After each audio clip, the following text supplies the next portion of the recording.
Hello everyone. पिछले class में हम लोगों ने मैट्रिक्स के इंट्रोडक्शन और उसके टाइप्स के बारे में पढ़ा था। इस क्लास में हम लोग एडिशन ऑफ मैट्रिसेस के बारे में पढ़ेंगे।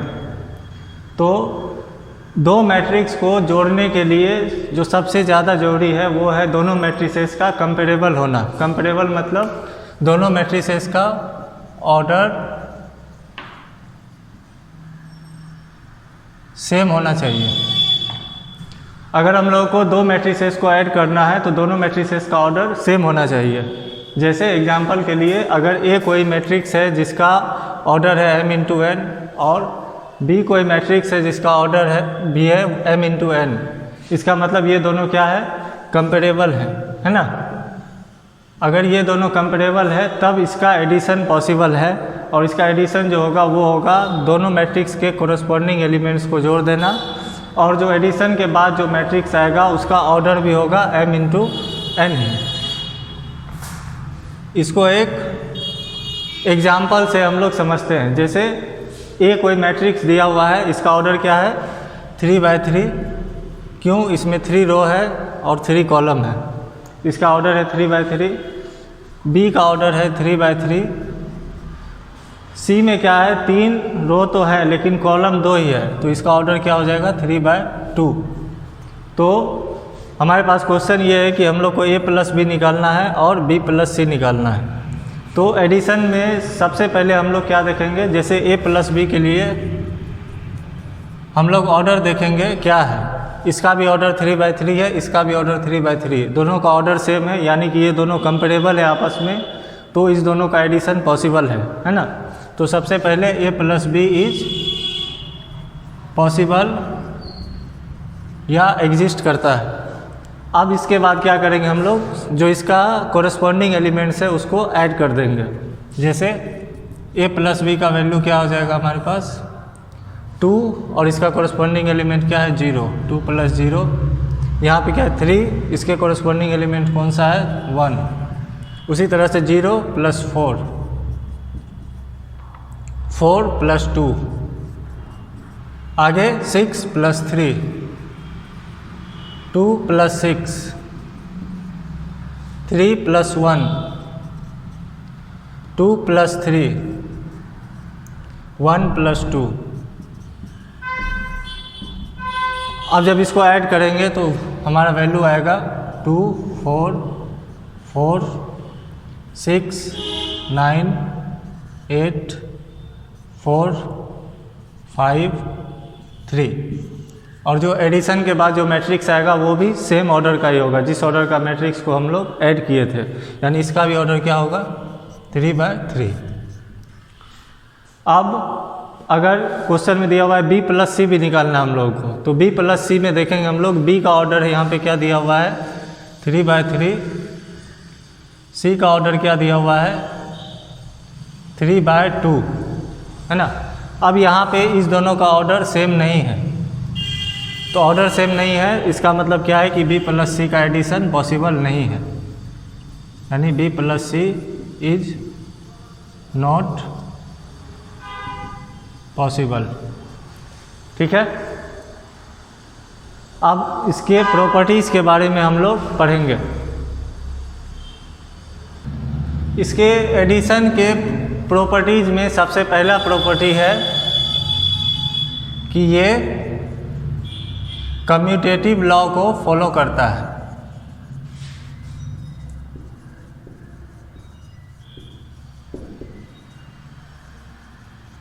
कम्यूटेटिव लॉ क्या होता है? कम्यूटेटिव लॉ होता है कि अगर एडिशन का ऑर्डर चेंज कर देंगे तो रिजल्ट में कोई इफेक्ट नहीं पड़ेगा। जैसे फॉर एग्जांपल a और b कोई मैट्रिक्स है, उसको पहले b में a को ऐड किए या a में b को ऐड किए, दोनों का रिजल्ट सेम ही रहेगा। इसी को बोलते हैं कम्यूटेटिव लॉ, है ना। इसको सिंपल सा एग्जांपल लेके हम लोग वेरीफाई भी कर सकते हैं। जैसे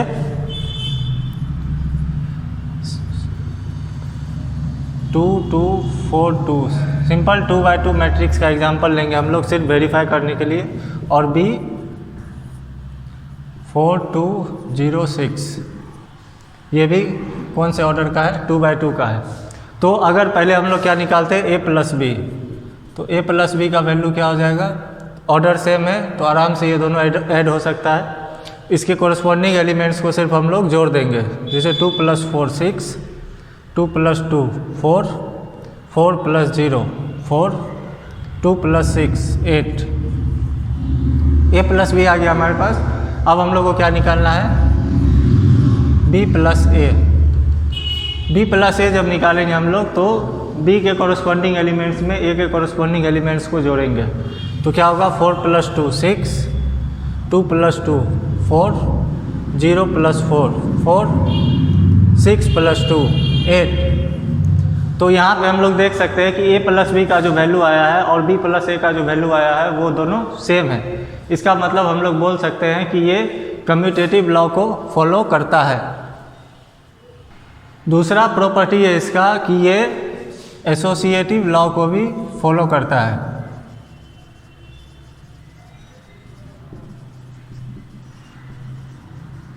एसोसिएटिव लॉ क्या होता है कि अगर कोई 3 मैट्रिक्स है, for example A B and C, है ना, 3 मैट्रिक्स में अगर 2 को पहले ऐड करें और उसके सम को सी में ऐड करें तो वो जो रिजल्ट होगा वो लास्ट के दोनों को ऐड करके उसके सम को ए में ऐड करें तो दोनों रिजल्ट सेम ही होगा। जैसे अगर इसको लिखना हो तो पहले क्या करेंगे हम लोग, ए को बी में ऐड करेंगे, उसके बाद इसके सम को सी में ऐड करेंगे, ब्रैकेट का मतलब सबसे पहले ए और बी को ऐड करेंगे, फिर जो इसका सम आएगा उसको सी में ऐड करेंगे। ये रिजल्ट इक्वल होगा ए प्लस बी प्लस सी के, यानी कि पहले ए को बी प्लस सी में पहले बी प्लस सी को यानी बी और सी को ऐड करेंगे, जो इसका सम आएगा उसको ए में ऐड करेंगे।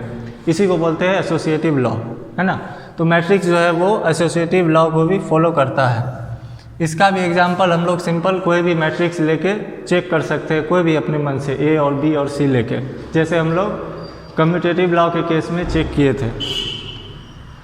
ठीक है, इसका अगला प्रॉपर्टी होता है एडिटिव आइडेंटिटी। एडिटिव आइडेंटिटी क्या है कि अगर किसी भी नंबर का एडिटिव आइडेंटिटी हम लोग को निकालना हो, जैसे फॉर एग्जांपल 5 का एडिटिव आइडेंटिटी हम लोग को निकालना है, तो एडिटिव आइडेंटिटी वो होता है जिसको उसमें ऐड करने पे उसका रिजल्ट यानी कि जो 5 का वैल्यू है 5 वो चेंज नहीं होना चाहिए। जैसे 5 में क्या ऐड करेंगे हम लोग तो 5 का वैल्यू चेंज नहीं होगा, 0, है ना। तो सिंपल नंबर के लिए 0 ही सभी का एडिटिव आइडेंटिटी होता है। लेकिन मैट्रिक्स के केस में जो एडिटिव आइडेंटिटी है वो हमेशा 0 या नल मैट्रिक्स होता है, क्योंकि इसका सारा एलिमेंट्स 0 होता है। ठीक है, जैसे अगर कोई मैट्रिक्स ए है तो इसका एडिटिव आइडेंटिटी क्या हो जाएगा, O4 0 या नल मैट्रिक्स। ठीक है, क्योंकि a + 0 = a, 0 नहीं O। तो किसी भी मैट्रिक्स का एडिटिव आइडेंटिटी हमेशा 0 या नल मैट्रिक्स ही होता है। अब हम लोग चौथा प्रॉपर्टी के बारे में देखेंगे। इसका चौथा प्रॉपर्टी है एडिटिव इन्वर्स।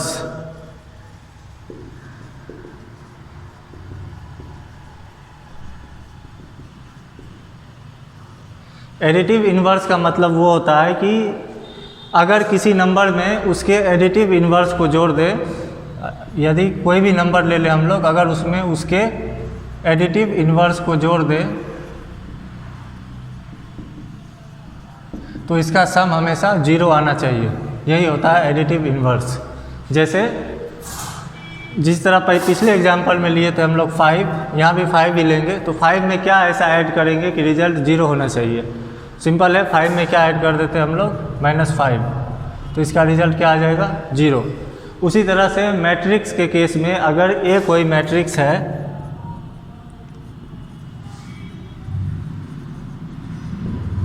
तो इसका जो एडिटिव इन्वर्स होगा वो होगा हमेशा, इसमें क्या ऐड करेंगे कि इसका वैल्यू 0 हो जाना चाहिए, 0 यानी कि नल मैट्रिक्स आना चाहिए रिजल्ट में। तो ए का हमेशा एडिटिव इन्वर्स होगा -A, है ना। अब मल्टीप्लिकेशन में हम लोग देखेंगे कि माइनस ऑफ ए कैसे हम लोग कैलकुलेट करते हैं। तो अगर ए में माइनस ऑफ ए ऐड करेंगे तो इसका हमेशा रिजल्ट 0 या नल मैट्रिक्स आएगा।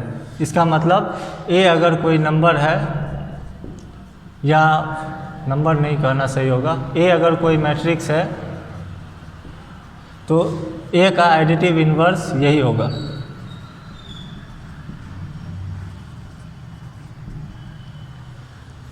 ठीक है, तो ये था हम लोग पढ़े अभी एडिशन और एडिशन के प्रॉपर्टीज़ के बारे में। एडिशन के प्रॉपर्टीज़ में बस इतना ही है। Thank you.